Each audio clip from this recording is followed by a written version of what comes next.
This is an iHeart podcast. Guaranteed human.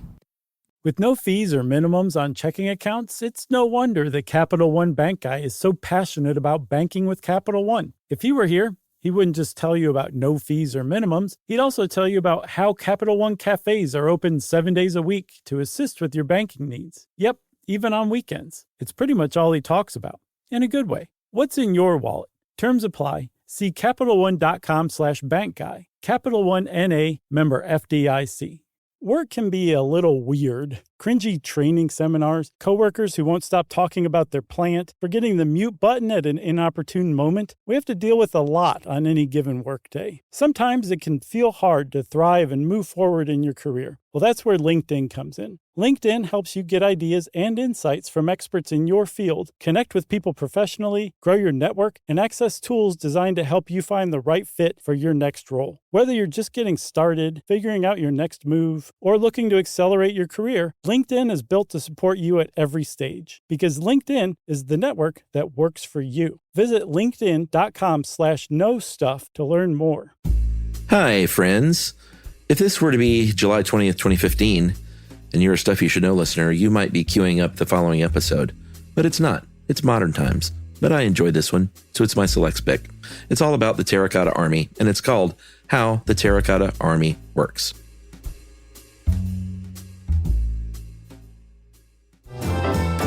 Welcome to Stuff You Should Know, a production of iHeartRadio.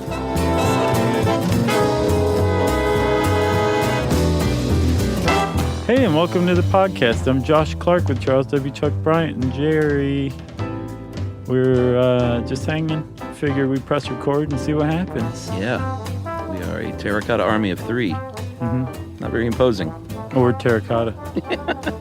Did you go to the High Museum and see this when it was around? No, I didn't. You know, Yumi did, and I wish I would have gone, but I did not. Yeah. But she was quite blown away. It was awesome, and I didn't even, I hadn't heard of it until then.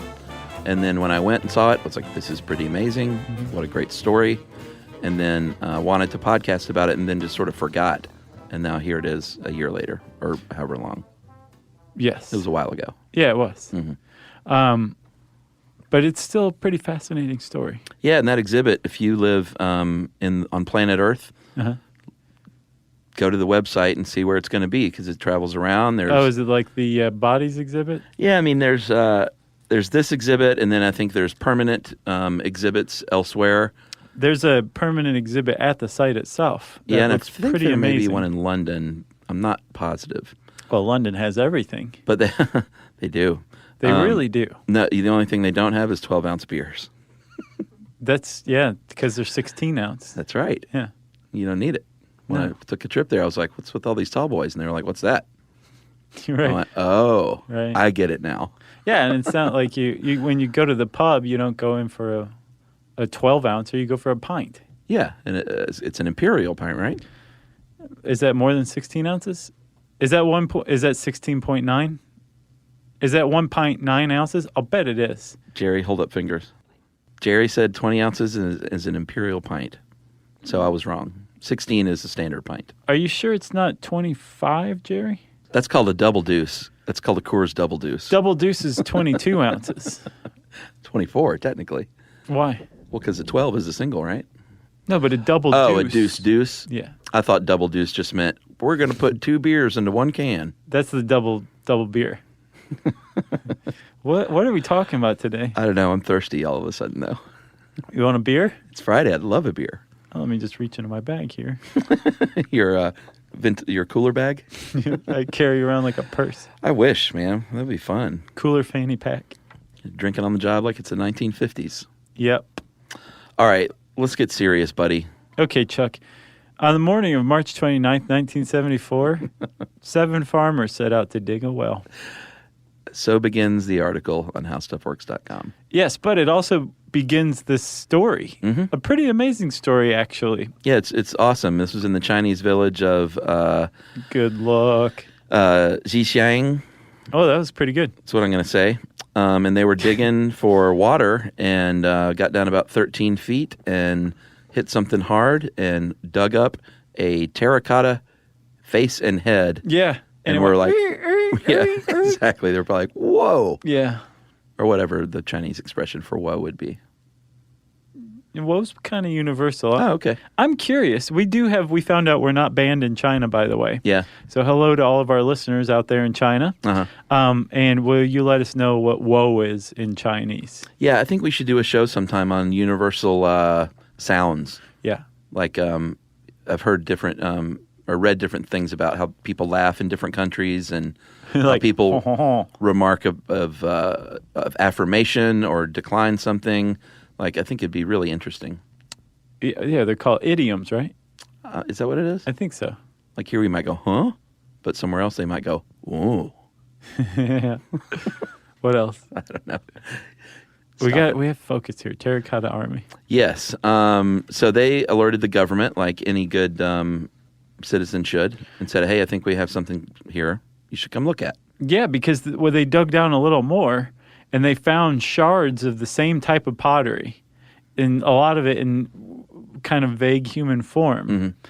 And that's when they were like, there's something weird going on here, so let's contact the authorities. Yeah. And the authorities said, archaeologists away, and sent them out to the site. Because it was 1974, they said, hey, let's contact the Chinese government right away.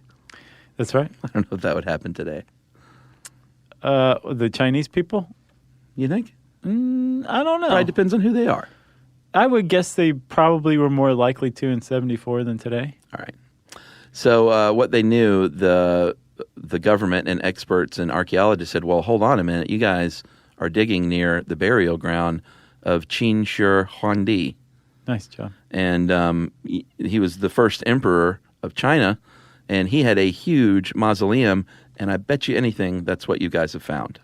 And it turns out they were right. The archaeologists Right on the were money. right. So the legend had it that Qin Shi Huangdi, China's first emperor, had himself built a pretty awesome mausoleum. As a matter of fact, you couldn't even call it a mausoleum. It was called a funerary complex. It was so massive. Oh, yeah. But as they started to dig and get further and further along in this excavation, which they have still not even come close to completing from what I understand. 1% or something. Yeah. It's the size of Manhattan. The size of Manhattan. Yeah. His mausoleum. Yeah. They started to realize, like, it's even bigger than we ever thought. Like, it wasn't lost. They knew that he was buried somewhere around this area. Mm-hmm. It was just, you don't go digging up emperors' tombs. No. But these farmers had found something pretty interesting, and it was enough to get the archaeologists over that, and they started to dig. And they still have yet to excavate Qin's tomb, his actual tomb where he's buried. Yeah. And we'll talk about that later. But when they started to dig, they started to reveal like more and more of these terracotta figures. Mm-hmm. And they would stumble upon one room. And first they stumbled upon a room and they found, Chuck, like 6,000 of these things, of infantrymen. Yeah. All standing at the ready, all larger than life. They were about 6 to 6.5 feet tall. Yeah, that's including the base. Yeah, all made of terracotta. Yep. Crossbows, finger on the trigger, dudes on horses. Well, those are in separate rooms. So first room was like 6,000 infantrymen. Yeah, it was lined up soldiers. like a... In formation. In formation would be lined up. Then there was another room that had like specialists, like cavalry, archers with crossbows. Mm-hmm. Blow darters. Yeah. And then there was a third room that had, I think, 86 like commanders. It was like the command room. Uh-huh.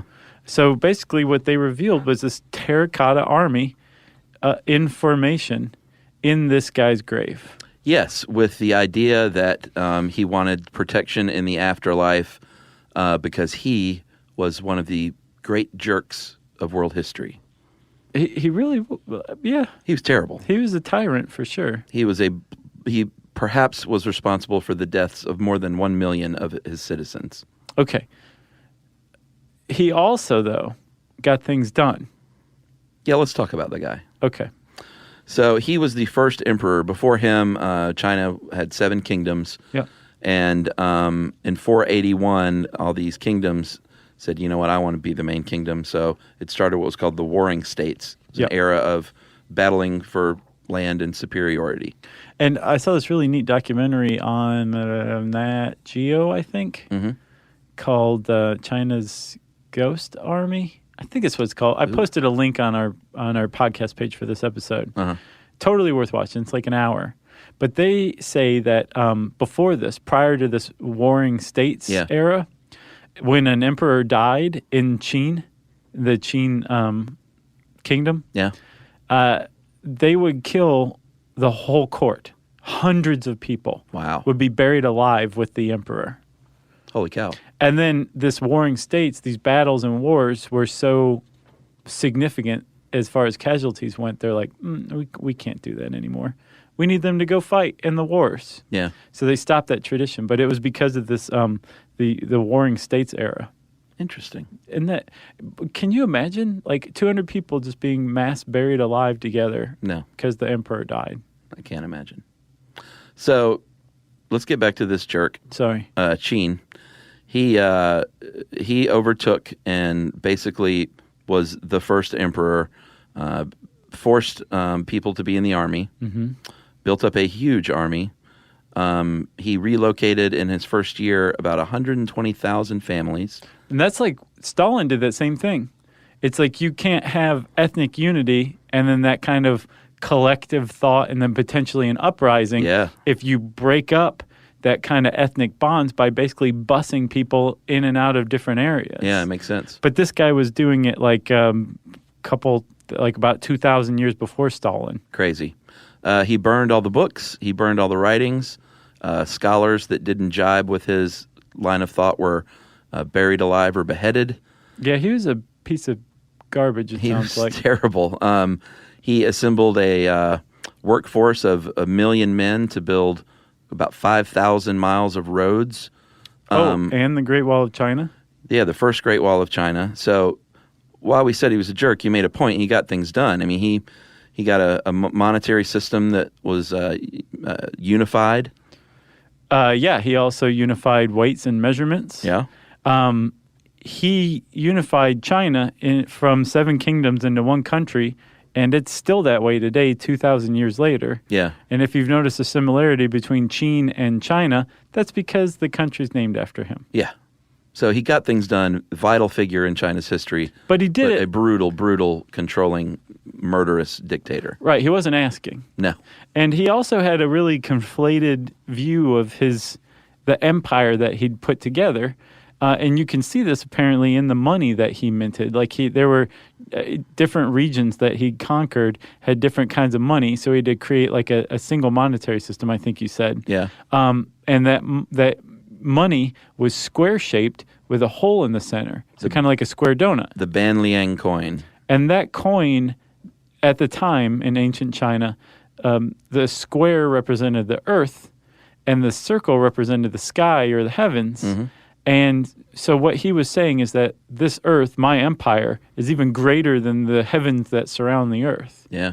That's how good I'm feeling about myself right now. Yeah, he felt pretty good. Yeah. But he was paranoid, and I think that usually comes when you're on top and you get there by any means necessary. Yeah. You're going to be watching your back your whole life.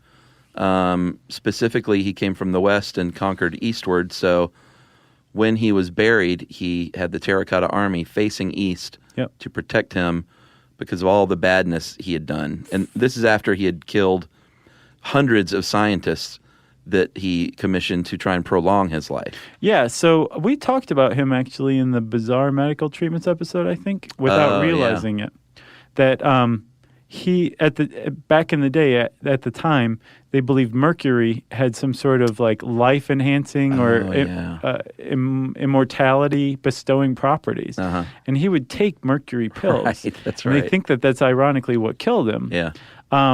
But he, in addition to mercury, he sent out people to like find fountains of youth or whatever was the Chinese legend version of that. Yeah. He was obsessed with remaining alive and simultaneously, like you said, totally paranoid with dying. Yeah. So he must have been a very tormented person. Yeah, he killed 480 doctors and scientists were killed who could not come up with a way to make him immortal. And again, buried alive or beheaded. Great. Not a good guy. All right, you want to take a break here and talk more about the Terracotta Army? Yes. All right.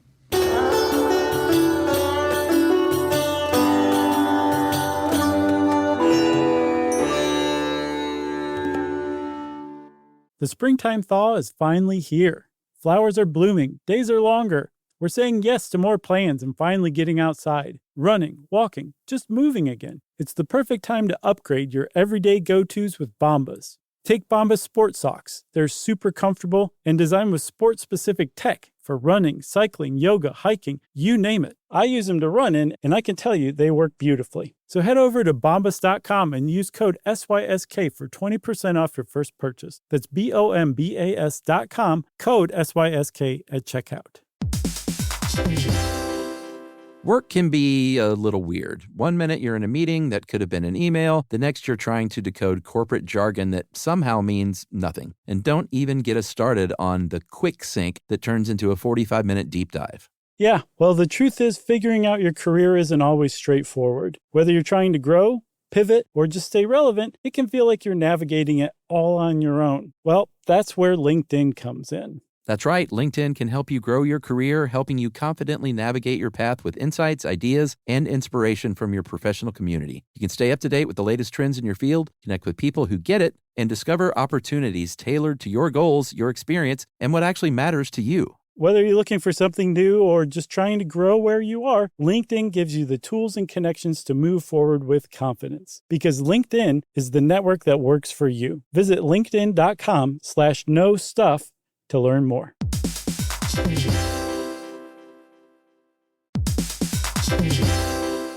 Hey everybody, we're here to talk to you about Wayfair, who believes that spaces should be functional, they should be comfortable, they should be well designed, and they can be well designed by you with their help. Your updated space should feel more comfortable, inviting, and practical for everyday use. And we're talking about outdoor seating. We're talking about grills. We're talking about major appliances. If you need storage solutions, Wayfair can help you out. Patio lighting, rugs, decor. It is your one-stop shop for home. Yeah. I mean, it's getting nice out, so it's time to think about living outdoors for the next few months. And Wayfair knows that outdoor furniture, it's heavy, it's intimidating to assemble. So Wayfair has stepped in and said, we're going to handle the hard part so you don't have to. That's right. You can shop Wayfair Verified, your shortcut to the good stuff. And that means their team of product specialists are going to vet everything by hand using a 10-point inspection, testing things like, quality materials, functionality, and features, and even how long it takes to build that piece of furniture. And the overall experience save time, reduce hassle, and improved convenience. Patio season is here, and these deals won't last. So head to wayfair.com right now to get your outdoor space ready for way less. That's WAYFAIR.com.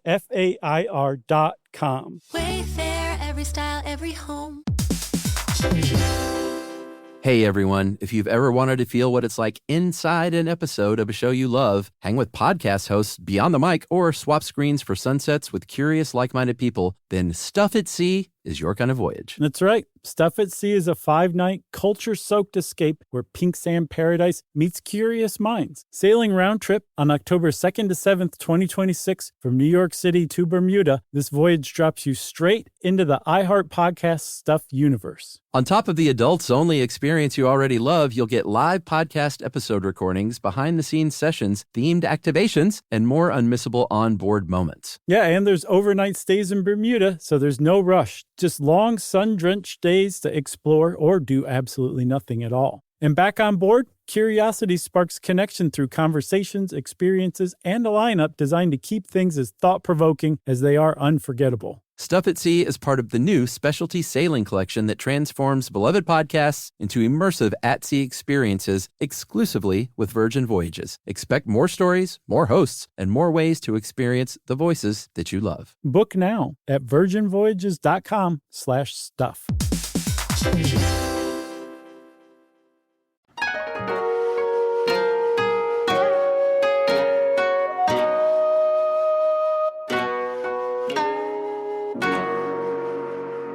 So Chuck, when we were talking about this guy, I think you painted a pretty good picture of him. I guess he comes to grip with the idea that he's going to die, because at the time, like, he's trying to chase immortality. Mm-hmm. He's concocting a huge burial mausoleum for himself. I guess hedging his bets in case he does die. Sure. But by this time, like, Confucius and other scholars in China had basically, like, philosophically debunked the idea of life after death. Yeah. So this man was utterly crazy by his contemporary standards. Yeah. And that kind of shows if you step back and really think about the attitude and the mentality behind what he was doing. But he at some point either came to grips with the fact that he was going to die, or he was just hedging his bets and thought he was going to remain immortal. But just in case, let me have this incredible grand funerary complex created, and let's build a terracotta army to protect me in the afterlife. Yeah, it's really neat to look at the Terracotta Army now as art, but it's 8,000 soldiers. Yeah. Like, this guy was clearly cuckoo. He was off his rocker. Yeah. Yeah. He was a bad man. He was a bad man. All right, so shall we start with the army? Yes, let's, because it's not all that he had commissioned, but the army's it's pretty significant. It is significant. Like you said, they are in formation, so the front dudes are they're kneeling down, they're bowmen, and they were famous, the armies they had then, and this is one of the reasons he took over. They figured out the crossbow, and they figured out how to shoot while riding a horse, and that was basically all she wrote. Yeah, everybody else is like, mother. Yeah, like I'm down here with a sword on the ground, Right. and you're shooting at me from 20 feet away with some weird metallic bolt. No fair. I guess not metallic, but wooden. Yeah. They weren't forging steel back then. I wonder when they did start. I don't know. Sounds like a podcast. It does. How steel works. Yeah, that'd be a good one. I could see that. So you have these bowmen. They have on their armor, their fingers on the trigger. They're incredibly detailed down to the soles of their feet. Yeah, they have the shoes they're wearing have like tread marks on the bottom. Yeah, it's all. They took great pride, these artists, clearly, because they probably didn't want to get killed. Yeah. Because each of them had to sign in case there was a flaw. It could be traced back to who built this one. Yeah. And I bet they were killed if they didn't like it. They most decidedly were. There were Yeah. 83. They found the stamps, which were ultimately the signatures of 83 different foremen. Okay. And each foreman had a team of apprentices working under him. And the reason that they did assign those stamps was so that he could have them killed if Right. he didn't like how slow work was progressing. Sure. If he didn't like what it looked like. And at first, Chuck, they were like, well, this is... Clearly, they just set up an assembly line. Molds were known to the Chinese back then, and that's the only way you could possibly create 7,000 figures from a terracotta army. And they found that, yes, actually, the heads were created through molds. I think the arms were and stuff like that. But the bulk of them were created by this thing called coiling. Okay. So what is that, like 3D printing? Very much so, actually. They take clay and hammer it until it's soft and pliable. Yeah. And then you wrap it in like a rope around it, and then you mold it. Yeah. And the thing, it really took there's people who are recreating it to try to figure out how they did it. Oh, I love that stuff. And they've examined like broken pieces so they can see the inside, and they can see the coiling evidence very clearly. And they're like, it doesn't make any sense. Like, you can't quickly make all these figures in an efficient way by coiling. Why would they not just use molds? And then finally somebody realized, like, this emperor was a bloodthirsty tyrant. He didn't care about efficiency. Yeah. He cared about differences, distinctions. So while the heads, just the actual shape of the heads were made in molds, the bodies were made by hand, each one. Wow. Through this coiling method. So where you could make like a molded body in maybe a week, it would take a month to do one body by coiling. And that's what they were doing because he wanted them different. That's crazy. Yeah. He just didn't want to carbon copy soldiers. Exactly. Wow. So each one of these, the body was made by hand through this incredibly intensive coiling method. So they're starting from the ground up, obviously, with the base. Right. And then coiling their way up. Yeah. The legs then were molded and affixed, as well as the arms and torsos. No, not the torsos. Oh, not the torsos. No, that's not right. Okay, gotcha. But then the heads, they said they found 8 different head molds. Yes. And that's just the big mold, not the faces. Right. The faces were done by hand individually as well. Right. Each face. Yeah. The hair. Different expressions. Yeah. Yeah, and the hair, warriors who had the most kills had longer hair and a bigger updo. Right. Bigger beehive. And so they would, they took great care into making, the most revered soldiers have their hair match as it should. Basically, as realistic as they could. Yeah. All the way around. If you're just an infantryman, you'd be wearing like one of those beanies a beanie hat probably. Yeah. With maybe like your bun just kind of sticking up off to the side underneath. If you're a general, you might be wearing a huge hat with a pheasant feather and a bow tying the whole thing underneath you. Pretty fancy. Yeah, very fancy. So these things were incredibly detailed. They weren't like a knockoff Star Wars figure that you would find in Bulgaria or something like that, you know? Yeah. Or China, yeah, sure. That was way more appropriate than Bulgaria. They probably make the real thing, too. Yeah, these were very detailed. Not, you wouldn't want to say lifelike. They were still artistic, slightly, but they were pretty detailed still. Yeah, and they the ones that you see now when they you see them in the museum or you look it up on Google, they are not colored, but that is because of humidity and time. Yeah. But originally they fired them in the kiln and they painted and lacquered them as well. That's right. So I'd love to see those. Watch that National Geographic thing. They've redone one. Oh, really? In the original colors that they think. And they were cool. Almost garish. Wow. They're so different, like colorful wise, and lots of surprising lavenders and blues and purples and things, reds. Yeah, garish. Colors used to be way more garish. Right. Okay. They were doing some assembly line stuff. Mm-hmm. Most of the bulk of it, though, was coiled by hand. Yeah. The faces, the hair, all done by hand. And then each one was painted by hand. Yeah. And then given a coat of lacquer. That's insane. Yeah. It's insane that this guy would have had an assembly line of 7,000 of these things built and unpainted. But he didn't. He went even more detailed. And apparently also, I learned from that documentary at the time, lacquer was an extremely expensive product. Oh, I'm sure. And he was using it on his terracotta soldiers. It still ain't cheap. Yeah. And there wasn't just the soldiers. There were also there was a strong man in another room and some, what do you call them? Not circus performers. Acrobats. But, acrobats. Yeah. And I looked up the strong man, and he was noted for the detail of his biceps. And he had a gut, He too. did. He had a gut and some guns. Yeah. Gut and guns. He's missing his head, right? Yeah, I didn't see a head. Yeah. But, he's a big boy. He's like, he was built like Andre the Giant. Yeah. Kind of.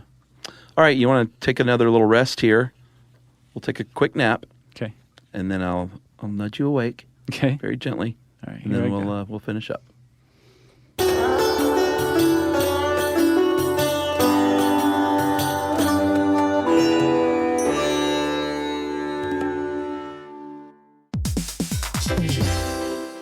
Work can be a little weird. One minute you're in a meeting that could have been an email. The next you're trying to decode corporate jargon that somehow means nothing. And don't even get us started on the quick sync that turns into a 45-minute deep dive. Yeah, well, the truth is figuring out your career isn't always straightforward. Whether you're trying to grow, pivot, or just stay relevant, it can feel like you're navigating it all on your own. Well, that's where LinkedIn comes in. That's right. LinkedIn can help you grow your career, helping you confidently navigate your path with insights, ideas, and inspiration from your professional community. You can stay up to date with the latest trends in your field, connect with people who get it, and discover opportunities tailored to your goals, your experience, and what actually matters to you. Whether you're looking for something new or just trying to grow where you are, LinkedIn gives you the tools and connections to move forward with confidence. Because LinkedIn is the network that works for you. Visit linkedin.com/knowstuff to learn more.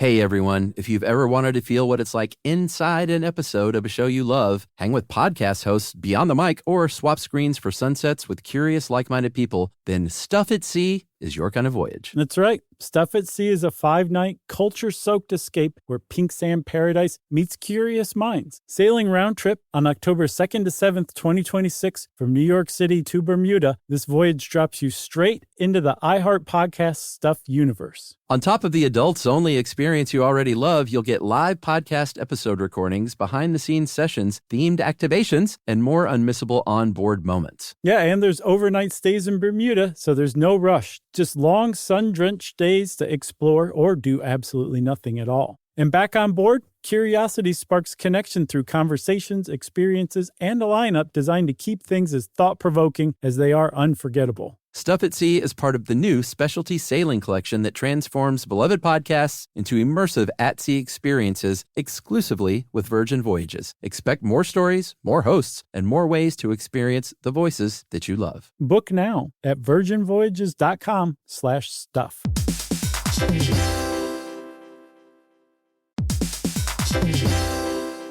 Running a business is hard enough, so why make it harder with a dozen different apps that don't talk to each other? One for sales, another for inventory, a separate one for accounting. Before you know it, you are drowning in software instead of growing your business. And this is where Odoo comes in. Odoo is the only business software you'll ever need. It's an all-in-one, fully integrated platform that handles everything: CRM, accounting, inventory, e-commerce, HR, and more. No more app overload, no more juggling logins, just one seamless system that makes work easier. And the best part, Odoo replaces multiple expensive platforms for a fraction of the cost. It's built to grow with your business, whether you're just starting out or already scaling up. Plus, it's easy to use, customizable, and designed to streamline every process. So you can focus on what really matters, which is running your business. Thousands of businesses have made the switch, so why not you? Try Odoo for free at odoo.com. That's ODOO.com.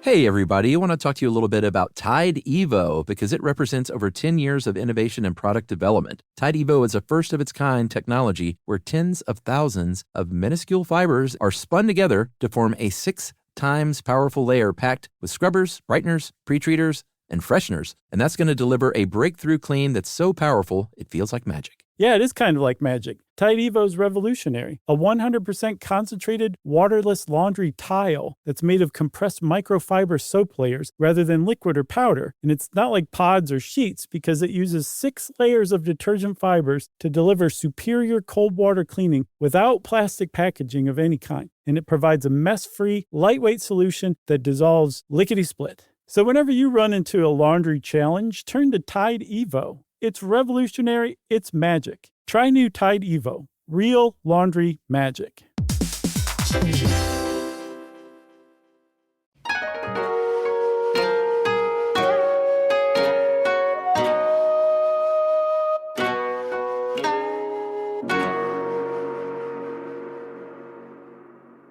Wake up, buddy.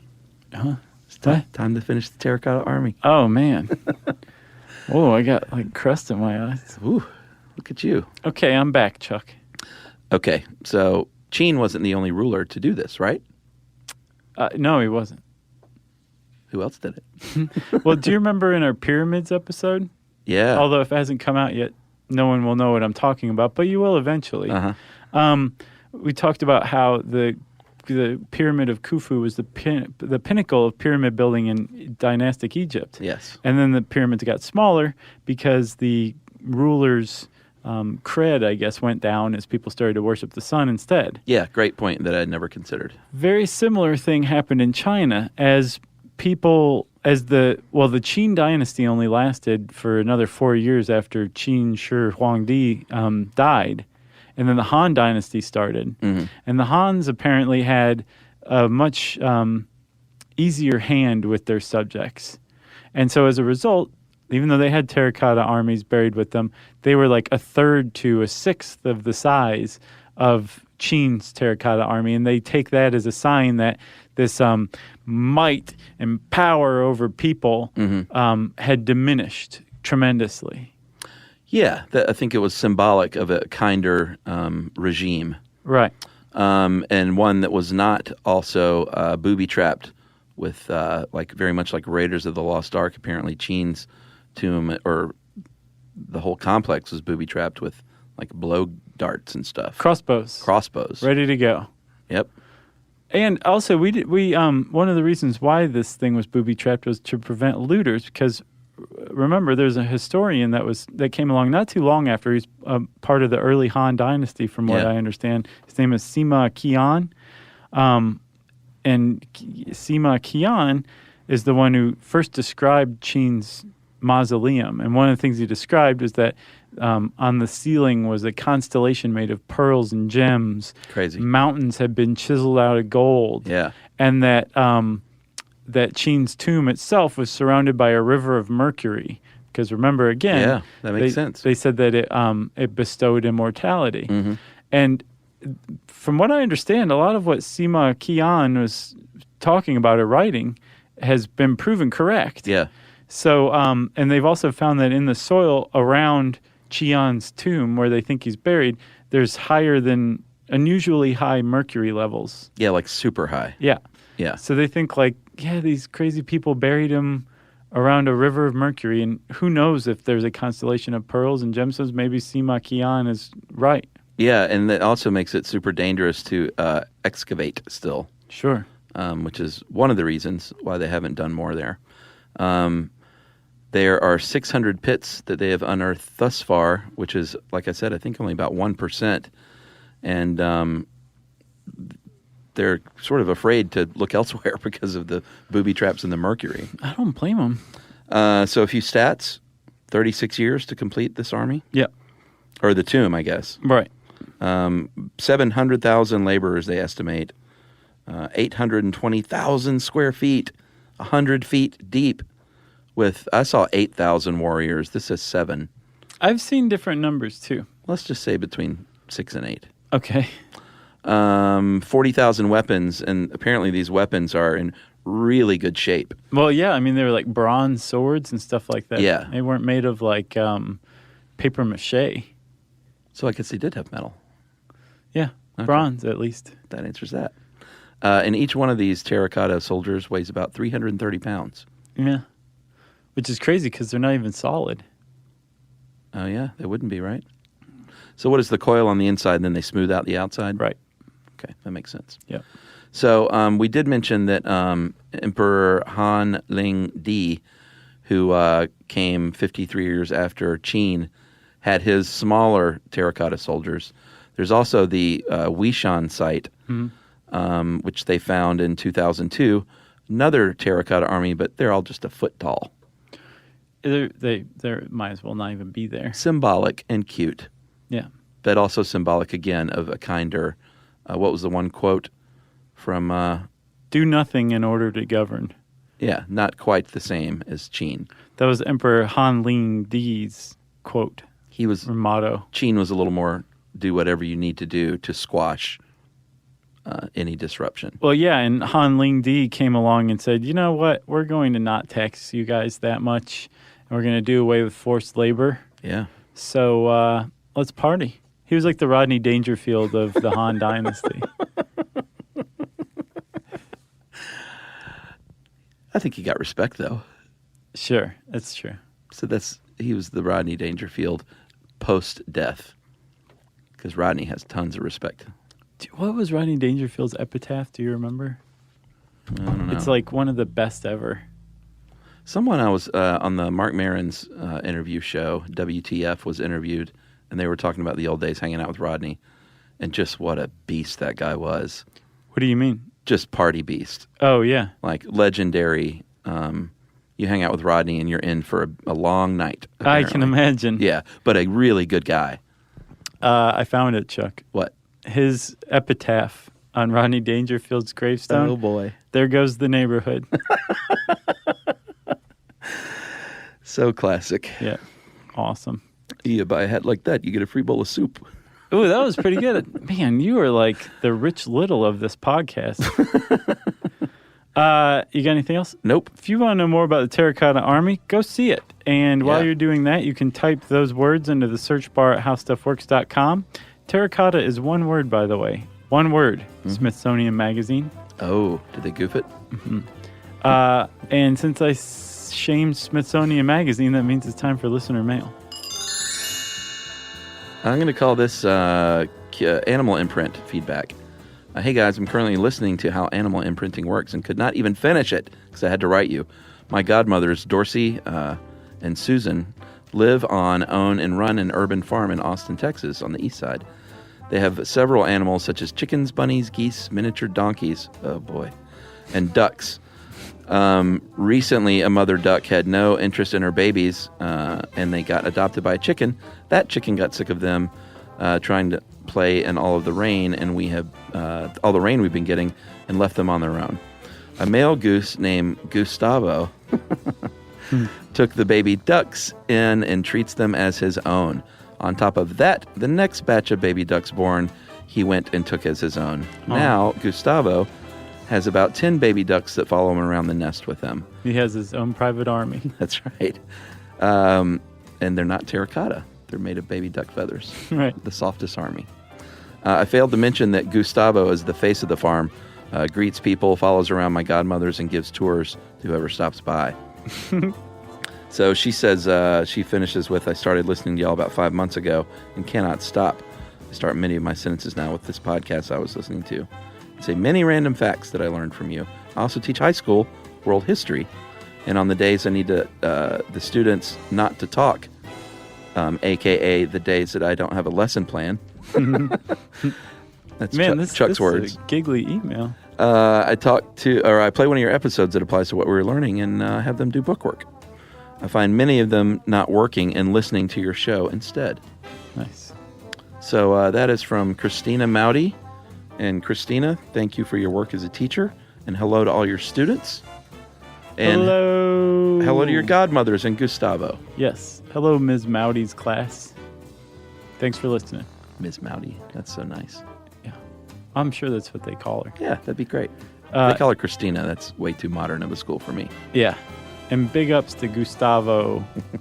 That's pretty cool. I want to take a Gustavo tour someday. Oh, and she sent a picture of Gustavo and the ducks, too. Well, we should post that somewhere. All right. Unless it's copyrighted. Let us know. If you want to get in touch with us, you can tweet to us at SYSK Podcast. You can join us on Facebook.com/StuffYouShouldKnow. You can send us an email to stuffpodcast@howstuffworks.com. And as always, join us at our home on the web, StuffYouShouldKnow.com. Stuff You Should Know is a production of iHeartRadio. For more podcasts from iHeartRadio, visit the iHeartRadio app, Apple Podcasts, or wherever you listen to your favorite shows.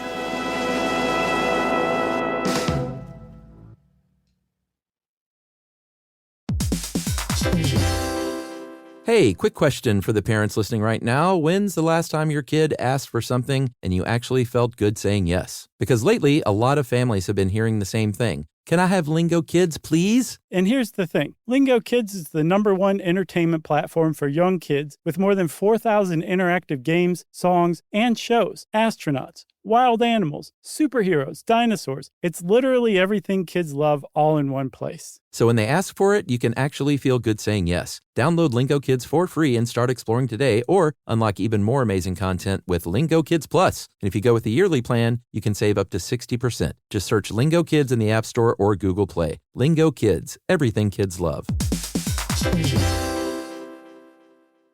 You know, you could be adored by everyone and still completely ignored by your cat. Trust me, I know. But if you feed your cat Sheba, you can go from being ignored to truly adored in 12 days guaranteed or your money back. Sheba has a full menu of products, appetizers, entrees, treats, even a kitten's menu. It's so cute. So Sheba has a product for even the pickiest eater. Like Sheba Puree, it's made with bone broth, they are chef-inspired flavors, it's got a smooth and creamy texture that cats love, and contains no corn, wheat, soy, or artificial flavors. It's food that your cat's gonna love. To learn more, check out Sheba.com. That's SHEBA.com. Introducing the all-new Mazda CX-5, featuring more connection. Hey Google, where's the nearest Pilates class? Safety that has your back. More discovery on the scenic routes. More passion in the details. And more control in changing weather. The all-new Mazda CX-5. More to move every side of you. See it in 5 films at MazdaUSA.com/5sides. Google is a trademark of Google LLC. Sequences shortened and simulated. The next time you end up with something on your shirt, don't turn to your usual detergent. Check out Tide Evo. Tide Evo represents over 10 years of innovation in product development. It's a revolutionary 100% concentrated waterless laundry tile made of compressed microfiber soap layers rather than liquid or powder. It's not pods and it's not sheets. It uses 6 layers of detergent fibers to deliver superior cold water cleaning without plastic packaging. It's mess-free, lightweight, and dissolves quickly. Try new Tide Evo. Real laundry magic. This is an iHeart podcast. Guaranteed human.